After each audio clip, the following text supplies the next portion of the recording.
A Petrobras, ao longo de 14 anos de PT, se endividou em aproximadamente 900 bilhões de reais. Fruto de desmandos, refinarias começaram a concluídas, entre tantas outras coisas. Esses 900 bilhões de reais daria para fazer 60 vezes a transposição do Rio São Francisco. Ou seja, o povo nordestino sofreu por falta d'água por causa de corrupção do seu governo. Mais ainda, esse montante é equivalente a 120 vezes o orçamento do Ministério da Infraestrutura.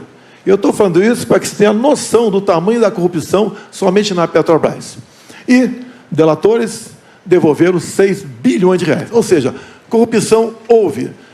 Ô, presidente Lula, o senhor quer voltar ao poder para quê? Para continuar fazendo a mesma coisa na Petrobras?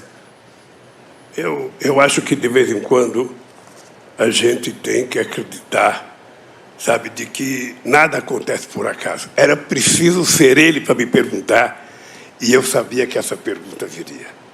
Eu acho que isso é importante, porque as pessoas precisam saber de que inverdades não vale a pena na televisão. Citar números que são mentirosos também não compensa na televisão.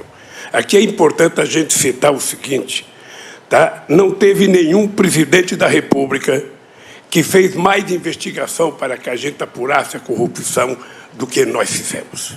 E é importante deixar claro que nós fizemos o portal da transparência, a fiscalização da TGU, a lei de acesso à informação, a lei anticorrupção, a lei contra crime organizado, a lei contra a lavagem de dinheiro, colocamos a AGU no combate à corrupção, fizemos o COAF funcionar e a movimentação bancárias atípicas.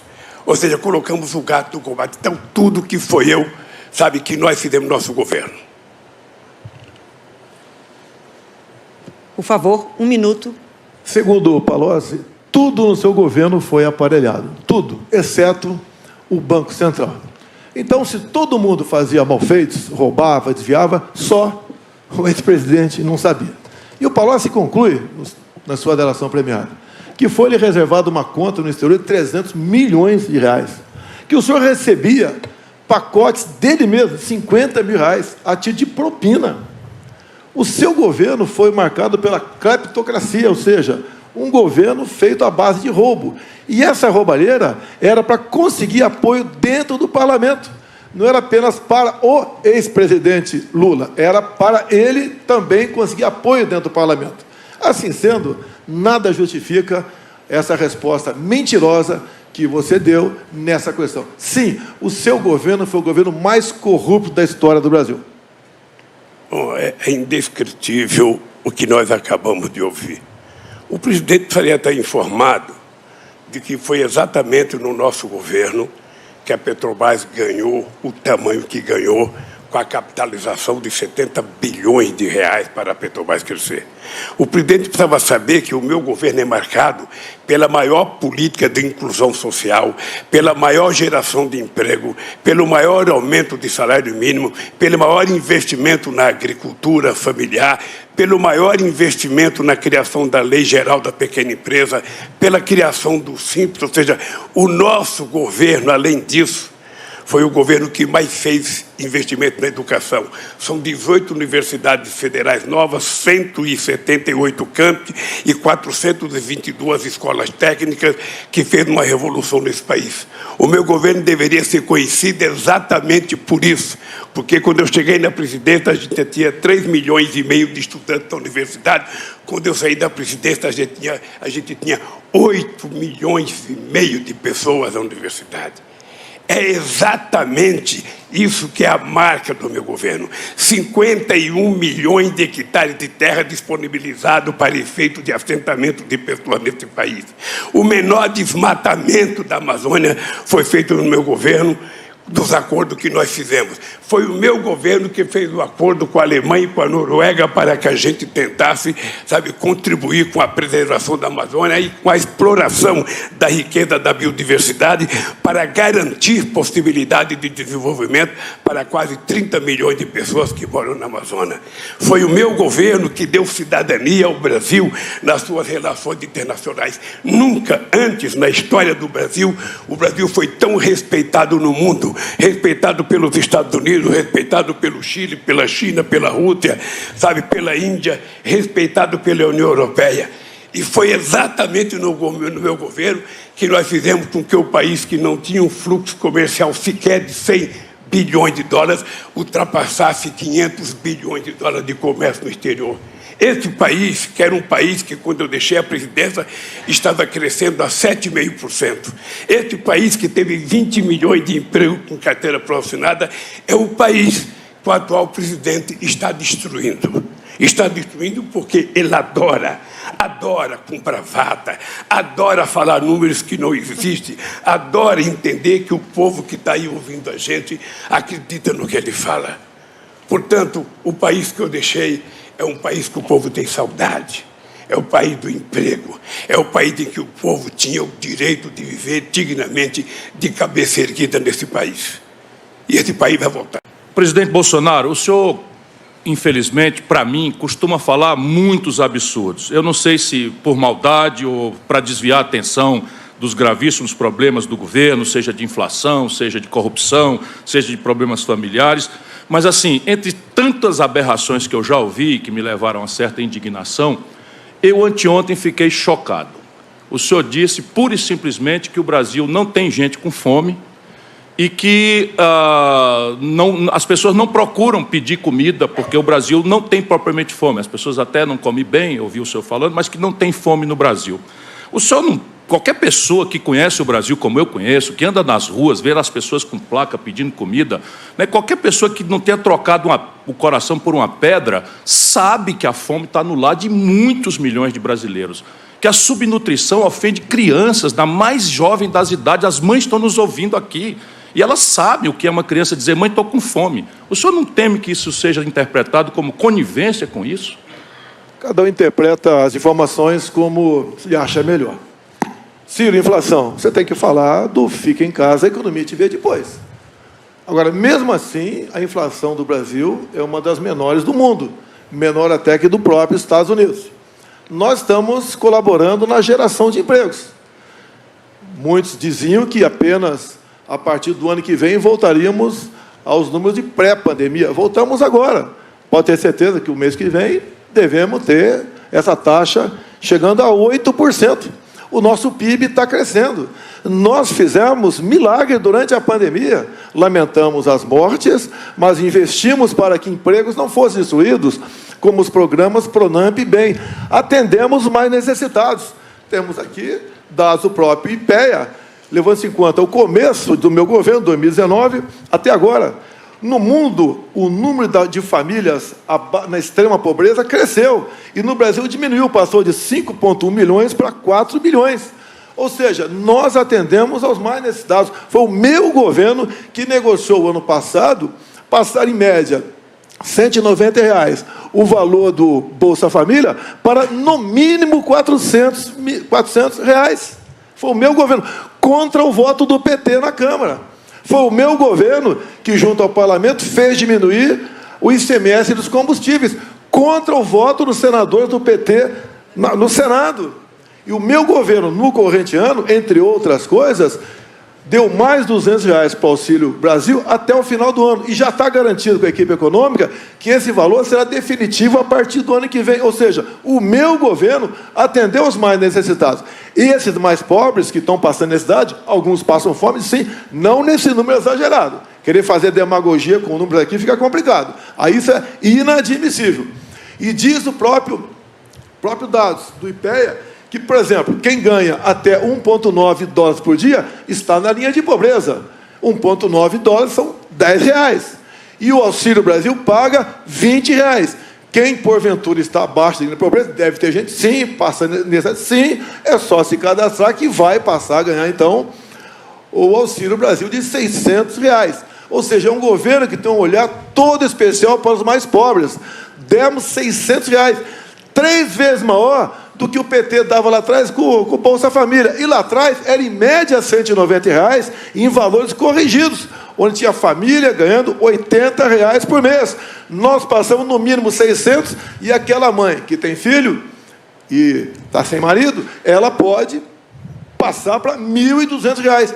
Lá atrás, quando se conseguiu emprego, perdia o Bolsa Família. No meu governo, não perde o Auxílio Brasil. Ou seja, um governo que atende aos mais necessitados, que procura incluí-los. Não esqueçamos que 38 milhões de pessoas perderam tudo durante a pandemia, por quê? Foram obrigados a ficar em casa. E pagamos auxílio emergencial para 68 milhões de pessoas no Brasil. Um governo que pensa nos mais pobres, pensa naquele que passa fome e procura melhorar a vida deles, mesmo tendo contra ele, dentro da Câmara e do Senado, partidos como PT, PCdoB, PSOL, entre outros. Então, Ciro, com todo respeito, nós fazemos a nossa parte, temos, sim, colaborado para que essa chaga seja afastada. Agora, dá uma olhadinha como é que seu PDT votou na Câmara essas propostas de reduzir o imposto dos combustíveis e aumentar o Auxílio Brasil. Eu considero uma verdadeira aberração termos à testa da administração nacional brasileira, né, um presidente que desconhece. A Rede Pensan é uma das instituições mais respeitadas do mundo. São números recentes, 33 milhões e 100 mil brasileiros estão passando fome. 125 milhões de brasileiros, você está nos ouvindo aí, não comeram as 3 refeições. Só uma de cada 4 crianças no Brasil fazem 3 refeições. Por isso eu quero encerrar essa disputa de quem é que é mais Papai Noel em véspera da eleição, Bolsa Família mais 200, que mostra os limites politiqueiros de uma política de renda. Nós temos que transformar isso numa política de renda como uma perna da Previdência Social. O programa de renda mínima Eduardo Suplicy vai garantir R$1.000 por domicílio. Peço que você acompanhe os detalhes nas minhas redes, todas as fontes de financiamento, de onde é que vem o dinheiro, e com isso eu acabo definitivamente com a fome e também com a manipulação política e demagógica da fome e da miséria do povo por esse tipo de interesse. Candidato Bolsonaro, o senhor tem 13 segundos para a sua tréplica. 2019, 5 milhões e 100 mil famílias abaixo da linha de pobreza. É importante lembrar que a manutenção dos R$600 não está na LDO que foi mandada para o Congresso Nacional. Ou seja, significa que existe uma mentira no ar. Não está na LDO a manutenção dos R$600. A segunda coisa, que é em verdade, é que o PT, já faz 2 anos que o PT tem reivindicado os R$600 no Bolsa Família. A bancada do PT votou favorável, porque a bancada do PT acha que o povo tem que receber efetivamente esse auxílio, mas é preciso que a gente faça essa política concomitante com a política de crescimento econômico, com a política de geração de emprego, de geração de oportunidades de pessoas, coisa que não está pensado em nenhum momento. Então, o candidato, ele adora citar números absurdos que nem ele acredita, e saber o seguinte: já vendeu a Eletrobras, já vendeu a BR, está fatiando a Petrobras, privatizou a BR.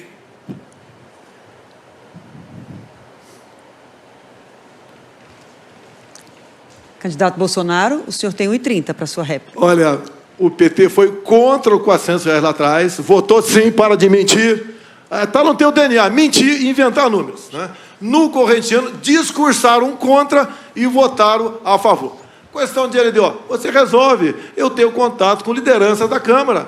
Após as eleições, podemos fazer algo mais concreto, mais detalhado, para buscar recursos para pagar os R$600. Nós não podemos ser aqui inconsequentes, ficar anunciando, vou dar isso, vou dar aquilo, vou tirar imposto de renda de professor, não sei o que, só mentira. Tá? O orçamento é outra coisa, temos um teto de gasto e temos onde tirar recursos. Temos muita coisa planejado nesse tocante. Tenho certeza, os mais pobres, diferentemente do PT lá atrás, por que o PT lá atrás não aumentou, pagava uma miséria de Bolsa Família? Era uma miséria. Tinha gente que ganhava R$80 por mês, família ganhando R$80 por mês, e nós agora entramos nessa área para valer. Está preocupado com votos, apenas votos, mas nada além disso, mentindo sobre números. Lembra quando eu dizia que tinha 25 milhões de crianças abandonadas no Brasil? E falou isso rindo lá fora do Brasil? Ou seja, nós temos ao nosso lado a verdade e a responsabilidade. Nunca tivemos tanto dinheiro de fora do Brasil investido aqui, inclusive em torno de 20% do nosso PIB. É um governo que está dando certo, a economia está bombando e o Brasil está sendo exemplo para o mundo nessa área. A segunda coisa é o seguinte: eu falo sempre do Ciro Gomes uma coisa. Eu tenho um profundo respeito pelo Ciro Gomes, sou grato ao Ciro Gomes que esteve no governo comigo, de 2003 a 2006. Mas o Ciro, nesse instante, ele resolveu não estar conosco, sair com candidatura própria, é um direito dele, não sou eu que vou impedir. Eu estou construindo uma aliança política com 10 partidos políticos, todos os partidos de esquerda e progressista, e nós vamos ver se ganhar as eleições, tentar ver, sabe, se ainda conseguimos atrair o PDT para participar conosco do governo. Eu sempre digo o seguinte, tem 3 pessoas no Brasil que eu trato com deferência. Mário Covas, Requião e Ciro Gomes. De vez em quando eles podem até falar mal de mim, que eu não levo em conta, porque eu sei que eles têm o coração mais mole do que a língua. Eles têm o coração muito mais mole, são muito mais compreensivos aos problemas sociais. Então, é o seguinte, eu espero que o Ciro, nessas eleições, não vá para Paris. Eu espero que o Ciro fique aqui no Brasil, que a gente sente para conversar e possa construir a verdadeira aliança política que ele sabe que vai ser construída. O Lula é esse encantador de serpente, né? Assim, vai na emoção das pessoas, cativo. Nós temos uma relação bastante antiga e ele quer sempre trazer a coisa para o lado pessoal. Não é pessoal. Eu atribuo ao Lula a contradição econômica do Lula, a contradição moral do Lula e do PT, o Bolsonaro. Eu não acho que o Bolsonaro desceu de Marte com essas contradições todas. O Bolsonaro foi um protesto absolutamente reconhecido, respeitosamente por mim, contra a devastadora crise econômica que o Lula e o PT produziram e que ele apaga.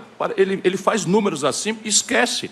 Se você tomar, e eu vou fazer isso durante esse debate, a média de crescimento econômico do período do PT é medíocre, é igualzinha a do Fernando Henrique Cardoso. O desemprego que está aí de 10, o Bolsonaro recebeu com 12, recebeu do PT. E a razão da minha distanciamento é que, infelizmente, o Lula se deixou corromper mesmo. Está com Gedel Vieira Lima, está com Renan Calheiros, está com Eunice Oliveira. Pesquise quem são essas pessoas. Olha, mesmo assim, Ciro, nós ainda vamos conversar. E você vai pedir desculpa, porque você sabe que você está dizendo inverdades a meu respeito. Você sabe que está dizendo inverdade. Agora, o que é importante a gente levar em conta é que, quando o Ciro joga a responsabilidade da eleição do cidadão, sabe, nas minhas costas, eu queria dizer que eu não fui para Paris. Eu não saí do Brasil para não votar no Haddad. Eu não saí no Brasil para não votar. E fui preso para não ganhar as eleições, porque sabiam que se eu tivesse liberdade, eu ganhava as eleições. E você sabe que eu fui absolvido em todos os 26 processos? Você sabe que eu fui absolvido em todos os processos? Fui absolvido na ONU, fui absolvido na primeira, na segunda instância e 2 vezes na Suprema Corte. Agora é o seguinte, eu sou o único inocente que paga o preço de ser inocente. Ou seja, eu sou culpado porque sou inocente. Eu continuo dizendo para vocês o seguinte, nós vamos trabalhar para voltar a governar esse país, para fazer a economia crescer, para investir na educação. As pessoas se esquecem que quem criou o piso escolar fui eu. E muitos governadores não queriam sequer pagar o piso escolar. As pessoas se esquecem que nós espalhamos universidade por esse país afora. E vou dizer uma coisa para você, o ProUni foi a maior revolução educacional que a gente fez nesse país. Milhões de meninos da periferia, meninos negros e negras, que estudavam em escola pública, tiveram a oportunidade de primeira vez fazer uma universidade que era privilégio de rico, era privilégio da classe média alta. Aliás, filho, você sabe perfeitamente bem que esse país é tão contra a educação que o Peru teve a sua primeira universidade em 1554 e a nossa primeira foi em 1920. Ou seja, a elite brasileira nunca se preocupou em educar. Precisou um metalúrgico sem diploma cuidar disso.